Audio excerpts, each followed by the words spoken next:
میرے اندر آگ ہے، خوف خدا کا پانی لیتے آنا. اس میسج کو اپنے موبائل کے سب مسلم کانٹیکٹس کو سینڈ کریں. کیا پتا کسی کے عمل کرنے سے آپ کی بھی بخشش ہو جائے. چلیے مان لیتے ہیں.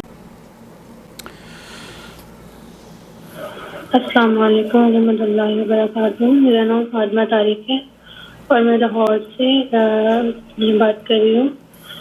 اور یہ ایک چھوٹا سا وائس نوٹ ہے. مجھے کسی نے سینڈ کیا تھا، میں نے سنا تھا. مجھے اس میں کچھ نامناسب بات نہیں لگی تھی، اس طرح سے میں نے سینڈ کیا. اگر آپ اس کے بارے میں مجھے تفصیل سے بتا دیں گے تو یہ نحمدہ و نصلی علی رسولہ الکریم. اما بعد، سوشل میڈیا پر بہت سارے میسیجز آپ کے پاس بھی آتے ہیں. اگر آپ ان لوگوں میں سے ہیں جو کہ اچھے پیغامات کو صرف یہ دیکھ کر کے بہت خوبصورت پیغام لگ رہا ہے اور آواز بڑی اٹریکٹیو ہے، آواز بہت پیاری ہے اور بہت اچھی باتیں کہہ رہی ہیں، تو جناب اسے پاس آن کر دیں، فوراً فارورڈ کر دیتے ہیں. یہ پیغام آپ کے لیے لمحہ فکریہ ہے، پلیز اسے غور سے سنیے گا. انہوں نے ایک پیغام مجھے بھیجا، ایک خاتون ہے جو اپنے 4 منٹ کی آڈیو میں پتہ نہیں کیا کیا بول رہی ہیں. میں نے ان کو لکھا کہ یہ بکواس کر رہی ہیں. لٹرلی وہ بکواس ہے. ہاں، کیوں؟ وہ پیغام جو کہ خلط ملط ہو، جس میں اچھائی اور برائی آپ صحیح طور پر کسی نتیجے پر نہ پہنچ سکیں، تو وہ بکواس پر مبنی ہوتا ہے، وہ زہریلا ہے. ایسے پیغامات کو دوسروں کے ساتھ شیئر نہیں کرنا چاہیے. جی سننا چاہتے ہیں کہ وہ پیغام کیا ہے؟ میں آپ کی خدمت میں پیش کروں گا. یہ خاتون دیکھیے کیا کہہ رہی ہیں یہاں. آپ گھبراہٹ ہے، تلاوت قرآن لیتے آنا. میرے اندر بچو ہے. یہ بتا رہی ہیں قبرستان کے بارے میں. السلام علیکم.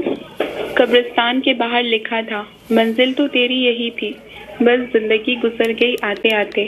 کیا ملا تجھے اس دنیا سے؟ کچھ بھی نہیں، لوگ چھوڑ گئے جاتے جاتے. قبر کی پکار، کیا تو نے کبھی مجھے یاد کیا؟ اچھا، قبر کی پکار، کیا تو نے مجھے یاد کیا؟ اگر قبر کی پکار اور یہ آخرت کے حوالے سے بات کرتی تو چلیے یہاں تسلیم کیا جا سکتا تھا، لیکن یہ جب آگے بڑھی ہیں تو پھر کتنی ڈگمگائی ہیں. دیکھیے گا. ذرا سن. میرے اندر اندھیرا ہے، نماز کی روشنی لیتے آنا. میرے اندر گھبراہٹ ہے، تلاوت قرآن لیتے آنا. میرے اندر سانپ بچھو ہے، حضور کی سنت لیتے آنا. یہاں تک تو بہت اچھی باتیں کہہ رہی ہیں. ایک آدمی جب یہ سنتا ہے نا کہ یار یہ تو قبر کی بات کر رہی ہے، اوہو یہ تو بہت اچھی بات کر رہی ہے. اب آگے سنیے کیا کہتی ہیں. میرے اندر آگ ہے، خوف خدا کا پانی لیتے آنا. اس میسج کو اپنے موبائل کے سب مسلم کانٹیکٹس کو سینڈ کریں. کیا پتا کسی کے عمل کرنے سے آپ کی بھی بخشش ہو جائے. چلیے مان لیتے ہیں. جس کی نماز اچھی اس کی زندگی اچھی. ٹھیک ہے. جس کی زندگی اچھی اس کی موت اچھی. بالکل ٹھیک ہے. جس کی موت اچھی اس کی قبر اچھی. جس کی قبر اچھی اس کی آخرت اچھی. جس کی آخرت اچھی اس کی جنت پکی. سو ڈونٹ مس نماز. کم سے کم نیکی کے لیے اس میسج کو ایک دوست کو تو ضرور سینڈ کریں. اللہ ہم سے راضی ہو جائے. آمین. قیامت کے دن ایک سوال یہ بھی پوچھا جائے گا. اب قیامت کے دن جو سوال پوچھا جائے گا، مجھے یہ جاننا ہے کہ اس بچی کو، اس خاتون کو یہ کس نے بتا دیا؟ یہ جھوٹی حدیث ہے، اللہ کے رسول صلی اللہ علیہ وسلم سے ثابت ہی نہیں ہے. کہ اپنی انگلیوں کے نام بتاؤ. جواب، اپنے ہاتھ کی چھوٹی انگلی سے سٹارٹ کریں. 1 آمین، 2 امانت، 3 یہ کسی صحیح حدیث سے ثابت نہیں ہے. تو بہت خوبصورت میسج بنایا گیا، لیکن اس کے اندر نبی کریم صلی اللہ علیہ وسلم سے منسوب ایک جھوٹی روایت کو داخل کر دیا گیا. لوگوں کو معلوم ہوگی 5 جگہ ہنسنا 25 گناہ کے برابر ہے. 5 جگہ ہنسنا 25 گناہ سے، اعوذ باللہ، یہ کہاں کا منطق ہے اور کہاں کا اسلام ہے؟ 1 قبرستان میں، 2 جنازے کے پیچھے، 3 مجلس میں، 4 تلاوت قرآن میں، 5 مسجد میں. یہ تمام باتیں بے بنیاد ہیں. میں نے کہا نا کہ یہ میسیجز خلط ملط ہے. ان میسیجز کے اندر نفع سے زیادہ نقصان ہے. جھوٹ پر مبنی جو پیغام ہوتا ہے نا، اس سے اصلاح نہیں ہوا کرتی. لوگ بہت فضائل میں بیان کرتے ہیں کہ جناب سب چلتا ہے. نہیں، سب نہیں چلتا. اللہ کے رسول صلی اللہ علیہ وسلم نے فرمایا من کذب علیہ متعمدا فلیتبوأ مقعدہ من النار. تو جہنم میں سیٹ ریزرو کرنے کے برابر عمل ہے. یہ کہہ رہی ہے کہ یہ 5 جگہ پر ہنسنا 25 گناہ کے برابر ثواب ہے. یہ آپ کو کس نے بتا دیا؟ نبی کریم صلی اللہ علیہ وسلم. کہاں لکھا ہے؟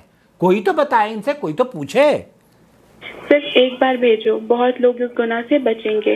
اکیلے ہو اللہ کو یاد کرو، چلے پریشان ہو درود پاک پڑھو، بالکل ٹھیک ہے، اداس ہو یا حیو یا قیوم پڑھو۔ یا حیو یا قیوم، اداس ہوتے وقت یا حیو یا قیوم یہ اللہ کا نام ہے، اس کے پیارے پیارے نام ہیں۔ ان کے جو وظیفے ہیں یہ صوفیوں نے بنائے ہیں، آپ دیکھ سکتے ہیں جنید جمشید صاحب نے جس طریقے سے وظیفے بنائے تھے۔ یا حیو یا قیوم کہنے سے کسی کی پریشانیوں میں کمی نہیں ہونے والی جب تک کہ آپ یا حیو یا قیوم برحمتک استغیث یا ارحم الراحمین ارحمنی، آپ اللہ کا نام لیں اور اپنی حاجت تو رکھیں اللہ سے۔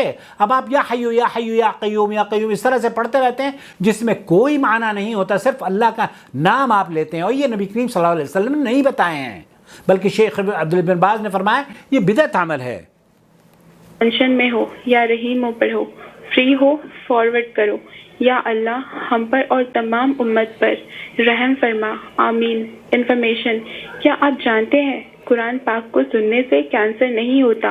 اب یہ قرآن پاک کو سننے سے کینسر نہیں ہوتا اور فلانی چیز سے، یہ تجربات پر مبنی بات ہو سکتی ہے محترمہ آپ کی، لیکن کیا اسلامی تعلیمات اس کے مطابق ہے؟ اس میں تو کوئی دو رائے نہیں ہے کہ وہ شفا ہے، اور اس میں بھی کوئی دو رائے نہیں ہے کہ رقیہ شرعیہ قرآن کریم کا آپ سنیں گی تو آپ کو اللہ تعالیٰ شفا بخش دے گا، اس میں بھی کوئی دو رائے نہیں ہے کہ آپ قرآن کریم کا آپ پڑھ کر اپنے اوپر دم کر سکتی ہیں۔ لیکن یہ جو پیغامات ہیں، اس طرح کے پیغامات یہ غلط ملت ہوتے ہیں، ان میں جھوٹ بھی ہے اور سچ بھی ہے۔ اب اگر آپ کسی کو یہ بھیج رہے ہیں اور یہ کہہ رہے ہیں کہ یہ تمام چیزیں ظاہر ہے یہ تم پر وہی آتی ہے کہ یہ اس طرح سے ہنسو گے تو 25 گناہ کا تمہیں 25 گناہ کا وہ ملے گا، عذاب ملے گا، یہ ساری کی ساری چیزیں ایسی ہیں جن کا کوئی سر و پیر نہیں ہے۔ اکثریت ہمارے یہاں پتہ ہے کیا ہے کہ جو بھی پیغام آتا ہے اسے بغیر تحقیق کے شیئر کر دیتے ہیں۔ بڑے بڑے پرسنالٹی ڈیولپمنٹ آپ یہاں دیکھیں وہ بغیر تحقیق کے شیئر کرتے ہیں، تو اپنا بہت خیال رکھیں۔ میسیجز اس وقت تک دوسروں کے ساتھ شیئر نہ کریں جب تک کہ 100% آپ کو اس بات کی امید نہ ہو کہ اس میں جو کہا جا رہا ہے وہ سچ ہے۔ اگر سچ نہیں ہے، دیکھیے تحریر کر کے کسی کو آگے بھیج دینا یہ اتنا بڑا کمال نہیں ہے، بلکہ اس سے بڑا کمال یہ ہے کہ وہ جو تحریر کر کے آپ کی پاس آن ہوگی نا، ایک آدمی کو آپ نے جھوٹا میسج بھیجا ہے اور وہ جھوٹا میسج 1000 تک پہنچے گا، آخرت میں آپ تو بغیر کسی گناہ بے لذت میں شریک ہو کر نہ جانے کتنا عذاب آپ اللہ تعالیٰ کا کما لیں گے۔ اور جھوٹے کی نشانی اللہ کے رسول صلی اللہ علیہ وسلم نے فرمائی ہے کہ بغیر تصدیق کیے بس جو بھی بات آتی ہے نا اسے آگے پہنچا دیتا ہے۔ تو آپ اگر یہ عادت ہے آپ کی صبح کو کسی کو پیغام بھیجنا، شام کو کسی کو پیغام بھیجنا، اور بڑی خوبصورت بات کہی ہے، ارے بھائی یہ خوبصورت بات ضرور ہے لیکن آپ ہمیں کیوں بھیج رہے ہیں؟ آپ اپنے تک رکھ کے اس کو ڈیلیٹ کر دیں، ہمارے پاس وہ بھیجیں جو نبی کریم صلی اللہ علیہ وسلم کی صحیح احادیث سے ثابت ہو۔ تو خلاصہ کلام یہ ہوا، اس طرح کے میسیجز نہایت ہی خطرناک ہیں، اور یہ پتہ نہیں کون بیچاری بچی ہوگی جاہل، سب خلط ملت کر کے اس نے اس پیغام کو دوسروں کے گمراہ ہونے کا وہ بالکل ایک آسان گمراہی کا طریقہ بتا دیا ہے۔ اللہ تعالیٰ سے دعا ہے کہ اللہ تعالیٰ اس طرح کی گمراہیوں سے ہمیں محفوظ فرمائے، آمین یا رب العالمین۔ والسلام علیکم ورحمۃ اللہ وبرکاتہ۔ شهر رمضان الذي أنزل فيه القرآن